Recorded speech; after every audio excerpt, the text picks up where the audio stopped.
going to look at my favourite story planning technique today, which is the timeline technique.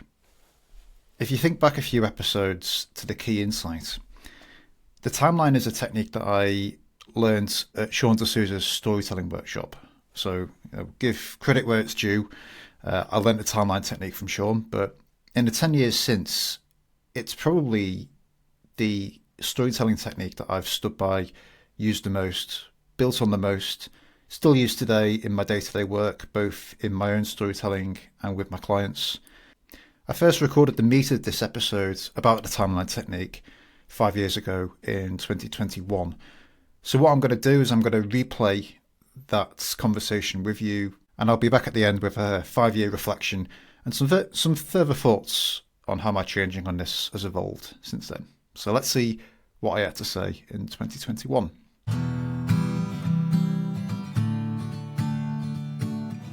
Let me take you back to December 2009. I'm on a bus in Colombia between Cartagena and Santa Marta on the Caribbean coast. It's baking hot, sun is streaming in through the windows, and I'm at the end of my trip. I'm passing beautiful Colombian countryside. And it's baking hot, so to make myself a bit more comfortable, I've loosened some of my clothes. And then suddenly the guard comes on, shouts, "Cambio, cambio, cambio!" Quick, change buses. So I grab all of my stuff, hurry off the bus, and as the bus is driving away, I pack my tummy where my money belt usually sits. My money belt containing my passport, my money, everything, and it's gone. So along with my two travelling companions, we go and speak to the conductor of the next bus, and in broken Spanish, explain what has happened. She says, "Don't worry, get on the bus, we'll make some phone calls for you." So I get on this bus, and I sit there. There's Colombian pop music blaring out, everyone's having a good time, except me. I'm sitting there in a mood that's getting blacker and blacker, because I know that every second that passes, I'm getting further and further away from my money belt. And I battle with myself internally. Should I have got on the bus? Should I have chased the other bus? Presumably it was going to the bus terminal. Could I have got my money belt back if I'd been a bit more persistent? Eventually the sun went down, everyone else slowly trickled off the bus, until we arrived at the bus terminal in Santa Marta. And I went to get off. And the bus conductor, who was a very nice lady, said to me, no, espera por favor. Wait a minute. A few minutes later, she turns up, holding my money belt. I give her the biggest hug you can imagine, and she tells me that they phoned another bus company who searched the bus, put it on a bus behind us to Santa Marta, and I got my money belt back the same night. When I was travelling in South America, you'd hear all of these stories about travellers being robbed, held at gunpoint, whereas actually the closest I came to being robbed was robbing myself, and actually I experienced tremendous levels of trust. That story, the Colombian money belt story, is a story that I tell in my Nurture Email Mastery course, and I get my students to create a timeline of the story. And that's the subject of today's podcast, is the timeline technique. It's planning out a story using a simple, low-tech timeline that's going to help you tell an effective story and keep the story on track. Normally when we create timelines, we're just using a sheet of paper, or a napkin, or anything that you have to hand is normally fine. And you're drawing a line from left to right. So the start of the story is on the left, the end of the story is on the right. And we're mapping out the good things and the bad things that happen across the timeline, using ups for good things and downs for bad things. When I asked my students to create timelines for the money belt story that I've just told you, most of the timelines I would say are broadly similar. There's a few different interpretations, but normally I see the same pattern. But the timeline is an individual thing. There's no right and wrong answers here. This is purely for your own benefit, to keep you on track and help you write better stories. So as always on the podcast, we're going to cover 3 ideas. The first idea is prompts, the second idea is contrast, and the third idea is the end point. So let's have a look at the first idea.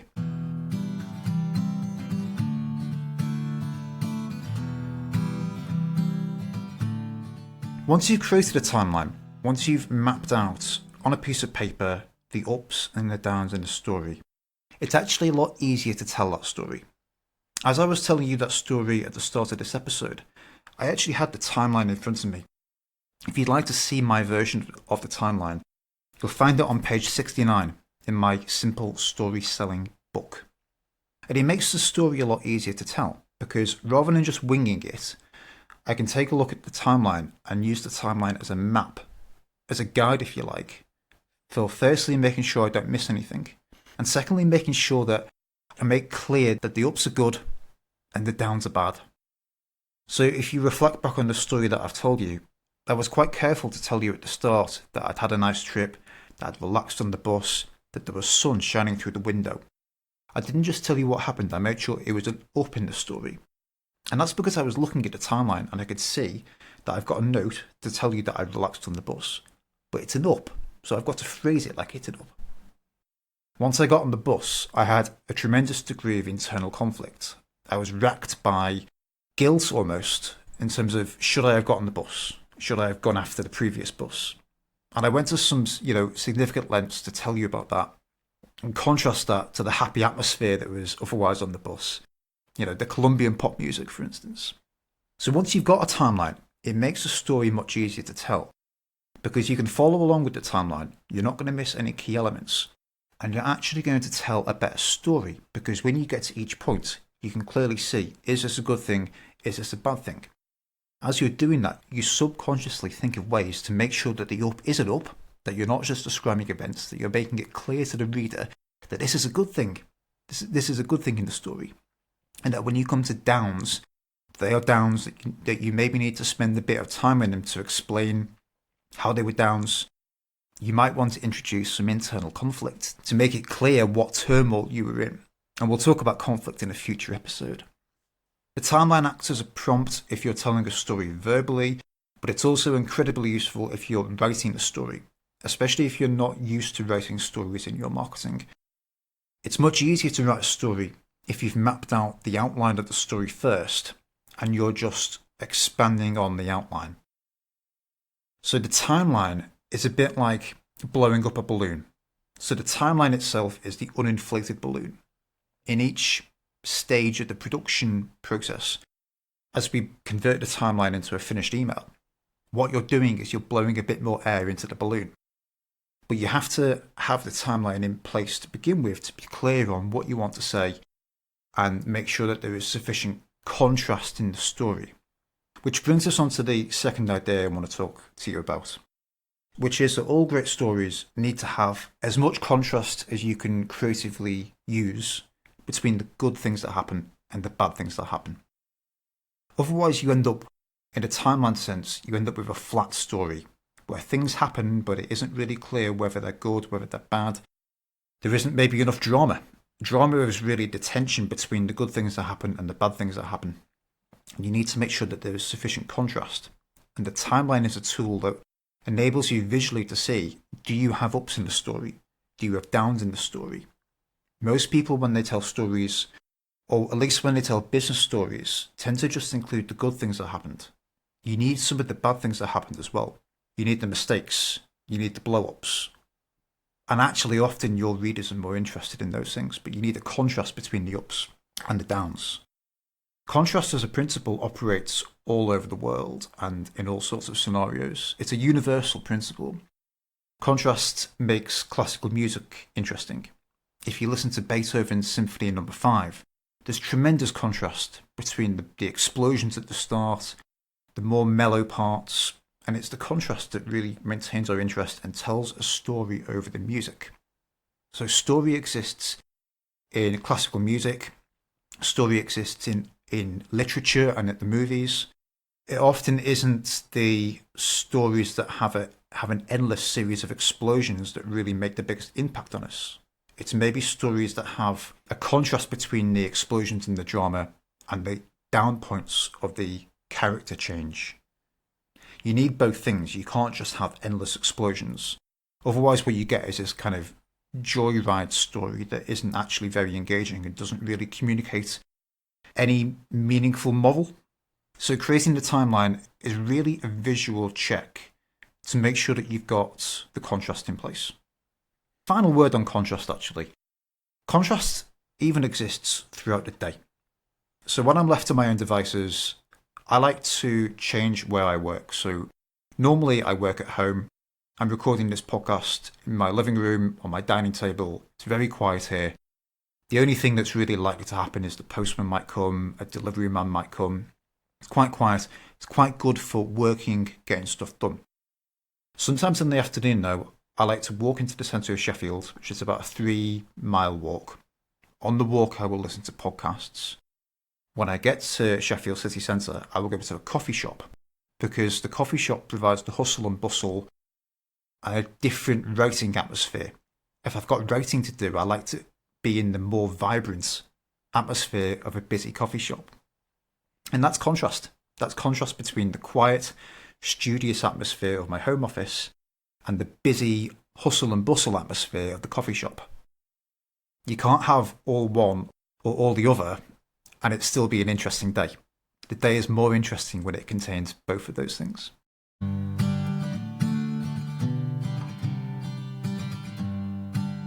The third idea I want to talk to you that relates to the timeline is the endpoint. So the endpoint is the point at which you end your story. It's the point that you're working to in the timeline. All of the ups, all of the downs, all of the twists in the story, they're all leading to the resolution in the story. And the resolution in the story is whatever you want it to be. In the Columbia Money Belts story, the last thing I told you in the story was that despite all of the stories you hear about travellers being robbed, held at gunpoint, the closest I come to being robbed was robbing myself. And actually, I experienced tremendous levels of trust. And that is because trust is the main idea that I want you to take away from the story. So trust then becomes my bridge concept, which we'll talk about in the next episode. Trust becomes my bridge concept to my content. But it's actually very helpful to put on the timeline what your endpoint is of the story, what the one idea is. Because if you can gain clarity on that while you're planning your story, it almost defines the parameters of the story. Because if you end up with two things you're trying to communicate, then what you need to do is you need to split the story into two different stories. So rather than writing one email, you might write 2 emails. It's the endpoint, it's the one idea that keeps the story limited to a single thing. So it's very helpful on the timeline to have that story written down so that everything you're talking about is working up to that point. The timeline technique is really a crutch, I believe, for learning how to write stories. So it's something that I encourage beginner copywriters to do every time they write an email, or every time you write a story that's going to go in an email or any other marketing communication. As you get more experienced, the need to create the timeline diminishes because you almost transcend the steps. So I will admit that I do not create a timeline every time I'm writing an email. However, when I create an email for a new client, I will often create a timeline to make sure that the email is on track. Or if I'm writing a particularly important email that's about a very time-sensitive promotion, then I'll often create a timeline just to make sure I've got all the key elements, just to sense check that my plan is good, that I've really maximized the drama, and that I haven't missed anything else. So I think for beginner copywriters, it's an essential aid. It's something that will enable you to plan the story and get started. And as we'll cover in future episodes, once you've got the timeline is a blueprint for writing the full story. It's a bit like building a house. You wouldn't try to build a house without a plan. So you create the plan before you build the house. Once you are more familiar with the process of building houses, and actually this is maybe less critical than building a house, because if you built a house without a blueprint, it would probably fall down. You know, if you tell a story without the timeline, it's not going to fall down. It isn't that critical, but it's an important technique that's at your disposal. It's a technique for teaching you the principles of effective storytelling as you first improve your written storytelling skills. And it's a tool for checking or validating your story plan when you become a more experienced writer. So once again, if you'd like to see the timeline that I talked about at the start of this episode, then you need to pick up a copy of Simple Story Selling from Amazon, and you want to go to page 69, where I've got my timeline. You'll see just how low tech it is. because I created the timeline for my own purposes. So, the handwriting is barely legible, but you'll be able to follow along. You'll see the point of what I'm trying to illustrate.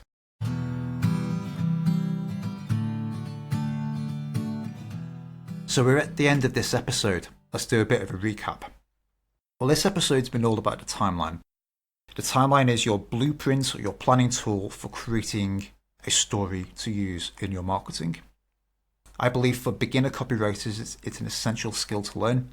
I think for experienced copywriters, it's a crutch. It's something to support you when you get stuck, or to validate that your plan for your story is on track. The first idea we talked about was the idea of prompts.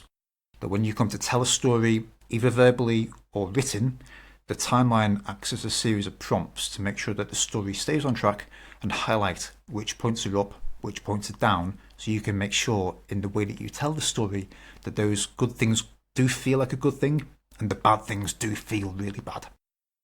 The second idea which relates to that is contrast. The timeline is a visual check to make sure that you have both sufficient ups and downs in the story, and to make sure fundamentally that you're not telling a boring story. The third idea that we talked about was the endpoint, the one idea at the end of the story that you want to place on the timeline to make it act as the parameter of the story.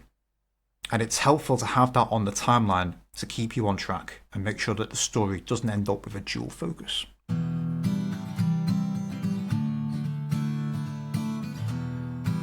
Okay, we're back in 2026 now. So depending on when you're listening, so 5 years has now elapsed since the meat of this episode. I think that was pretty good, I still use the timeline technique as I described it 5 years ago. The nice thing about the timeline and the nice thing about storytelling in general is that even though different marketing media come and go, different channels come and go, storytelling remains the same. The techniques of good story planning, good storytelling don't change. So everything I talked about is still valid. And I do think that the timeline technique is the blueprint for an effective story. There's a few things actually that I'd maybe adjust about what I've said. I said that the timeline maybe isn't mission critical, that the house isn't going to fall down if you don't use it. I'm like, yeah, okay, but every story that matters should have a timeline. Because if you don't have the timeline, especially if this is a story that you're telling verbally, so another difference now from 5 years ago is a lot of the stories that even my clients are telling or that I'm telling, we're telling them verbally rather than written. We're verbalizing stories first and then creating written stories out of the transcripts. And obviously AI and so on has had a big change in that regard, and we'll cover that in a future episode. But if you're verbally telling stories, especially if you're telling stories on live events, webinars, in front of a live audience, you need to be able to tell the story consistently. So it's helpful in the practicing of telling that story if you've got the timeline to follow. Because otherwise you're always going to tell it in different ways. You're going to miss key points. You're not going to finish on a clear single idea. So yes, we are human. We swim in a sea of stories. We listen to stories all day long. We tell stories all day long. But for the stories that matter, that you're consciously, deliberately placing in your marketing to communicate your core genius, your core essence to your ideal clients, those stories should have a timeline. The other change that I've made recently from working through this with clients and getting clients to create a timeline is we've kind of added like an interim step in creating a timeline. So yeah, I'll still get a sheet of paper usually, or whatever comes to hand, a napkin, whatever it is, but usually, because then the edges of the paper become the limits of how many points you can put on the timeline. But before I create the timeline, usually I'll create what I call a vertical timeline, which is literally just a bulleted list of all the elements that are going to go on the timeline, starting with the context of the story, finishing on the one idea, and then working through all of the ups and downs, plus any conflict elements, any suspense or intrigue elements. And we'll cover conflict and suspense and intrigue in a future episode. But we'll start off with that vertical list, that vertical timeline. The reason for that is because often what I'll do is I'll create this vertical list and I list out all of the beats of the story, all of the events, all of the main action points. But sometimes it isn't immediately obvious to me in the planning whether a beat or an event, if you like, in the story, sometimes it's not immediately obvious whether it's an up or whether it's a down or whether it's a suspense point or whether I need to add in some suspense. So what I do is I start off by getting all of the beats, all of the items that are going to go on the timeline. I just list them all out. And sometimes I'll scratch some off because I realise I've got too many, or I realise that some are superfluous. Sometimes I'll move some about. I'll bump some a bit higher up.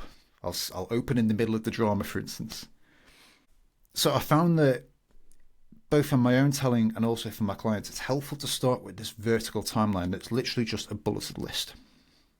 I still encourage my clients to then take that vertical timeline and create a horizontal timeline, because the benefits of the horizontal timeline, going from left to right, with the ups going up and the downs going down, the benefit of that is that you can visually see the contrast in the story, which was the second idea of the podcast, was seeing the contrast between the good things and the bad things, seeing the visual flow of energy change across the story, because you have to take people on that roller coaster.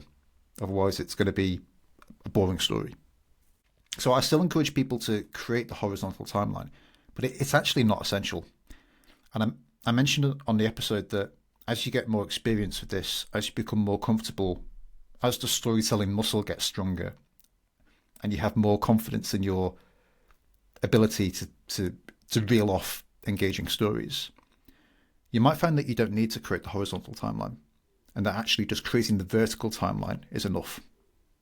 And that's what I do in my work. Like if I'm creating a new podcast episode and I select a story to tell at the start, I don't always create the horizontal timeline anymore. I'll just list out.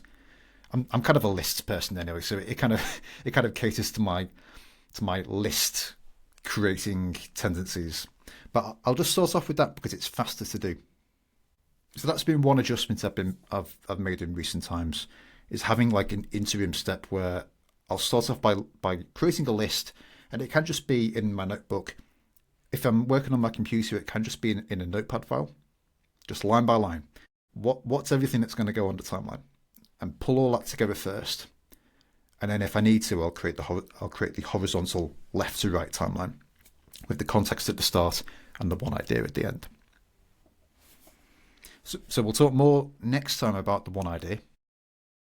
That's the next tool in the storytelling toolbox that we'll examine in this series of episodes. So who needed to hear this? I think honestly, anyone who needs to tell stories to communicate the essence of their work. If your work has impact, if your work has meaning, if your work creates a change in the world, then you need to tell stories about it. And the timeline is going to be a useful tool. So do pass this episode on to anyone that needs to be telling better stories about their work. If you found this episode of Story Systems helpful, you'll want to make sure you're on my email list. I'll send you a copy of my Lead Incubator System Blueprint and also my top 5 core story prompts for entrepreneurs. Head to storyrob.com/podcast. You can also find my book by searching on Amazon for Simple Story Selling. See you next time.